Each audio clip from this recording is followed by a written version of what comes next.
cleaning my shoes. Bro, I don't have money. I don't have money on me. He's hooked us into his fake watch store. Going up a dodgy elevator. Overwhelming sense of peace. A fairly decent amount of watches.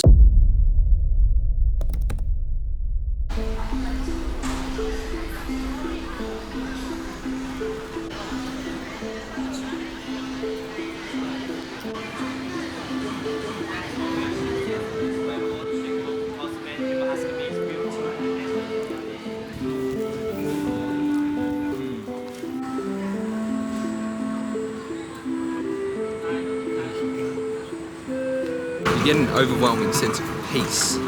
Not really overwhelming, it's just nice when you're in a place like this. And everyone's here just to pay respects, or I'm not actually sure what they're doing, but it's just a sense of calm and collectedness that you don't get from a city or anything like that. The best comparison is being by yourself near a lake, not another person inside. The incense, everything, it's really serene, really, really peaceful.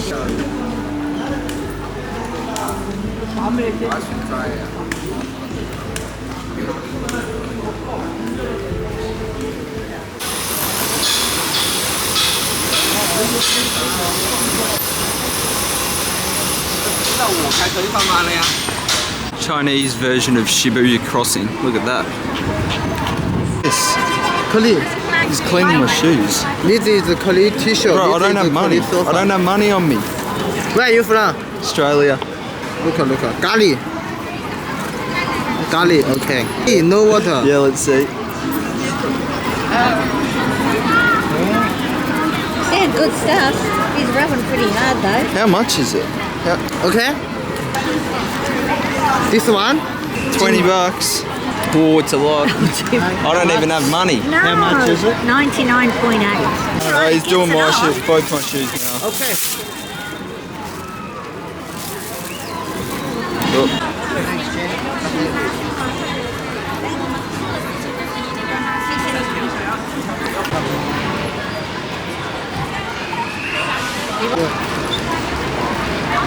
You see many. He wants us to go to his shop. Yeah. Oh, this guy's hooked us in now. We're in Beijing Street. He's hooked us into his fake watch store. Got AP's Richard Mill, so gonna go try and bargain the crap out of one. I don't know, we'll just see, but hopefully not dodgy.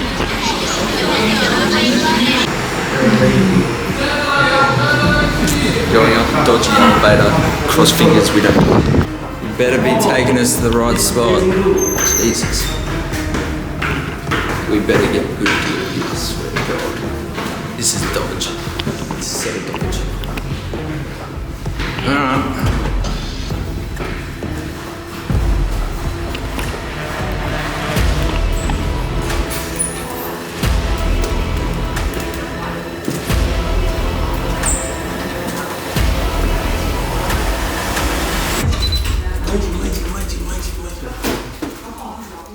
No, thank you. That's dodge. That is dodge. We're going. You've got it. There's points. Just go. That is dodge. That is so dodge.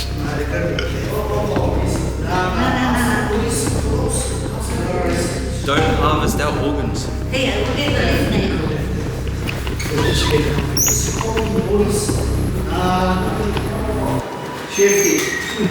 Dodgy. Glad we walked away from that. That felt dodge. It was illegal. He was saying it's illegal, but we're here in proper watch stores now. Go back out this way. I mean, you guys saw the damn tunnel he was trying to take us into. Dark, dodgy. Not worth the $40. No, I won't. Got myself an ancient cake, it's called, to celebrate not dying up in that watch joint over there. was like 10 million Aussie dollars worth of Richard Mille, which is sick. They're just laying out the front. Obviously they're fake, but still sick to see them in real life. This is what I'm talking about. This is sick.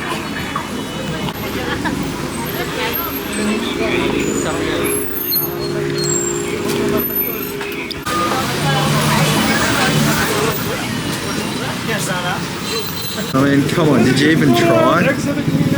Even try to get it right? Yeah.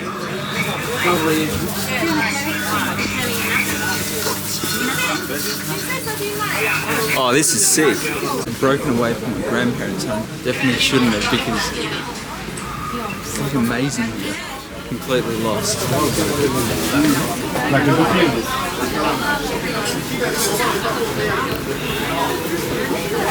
Crap.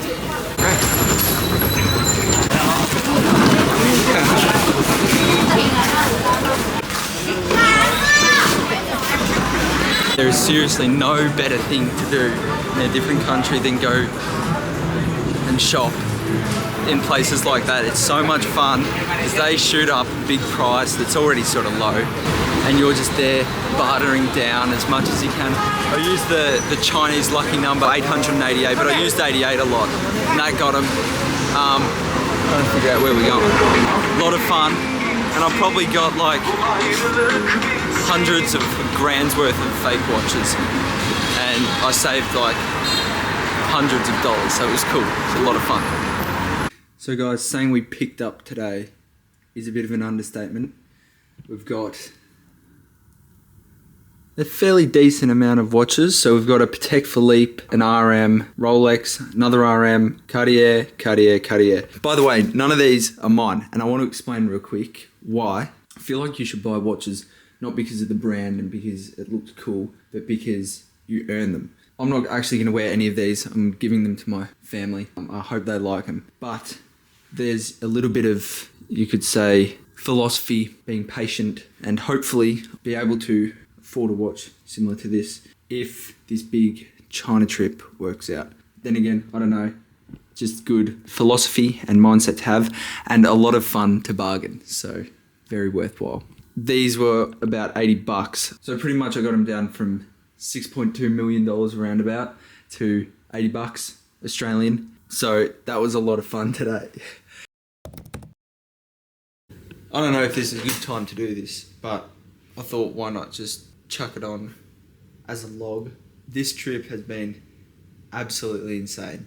I was thinking if I were to talk to myself before I left versus me now, it feels like I'm a completely different person. Not in a drastic way, but in the sense that I've learned so much and experienced so much more. The Canton Fair, seeing that was massive. Getting over the problems of getting to the Canton Fair and then actually being in the Canton Fair, seeing how many people there are, the cultural diversity, you could say, so many different cultures, so cool. And then almost getting stuck underground, that scared the crapper out of me. And then that night, meeting the models in the lift, that still stuck with me. Like, I won't forget that. It was an experience. Then Macau was insane. Just the grandness, despite not actually being that much to do there.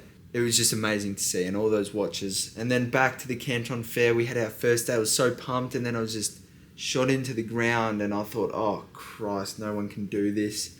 And I just felt rubbish. There was so much more that I realised I didn't know, and I felt so inexperienced. And then the light at the end of the tunnel, Kian sending me that message, like with all that money coming off it. God, absolute legend. He rescued this whole thing, really. My chat with my mentor, that as well. It all just came good on that next day. Went back around, was more confident. Found one guy I was really, really happy with. That night, went to Kian's thing, realised I was missing out on so much crap. Then I went next day, applied all of that, got all the stuff I needed, came home last night, sorted everything out. Then this morning, I just had to check a few more things. And then we ended up giving the favourite supplier, Cindy, the cutlery, and we were on our way.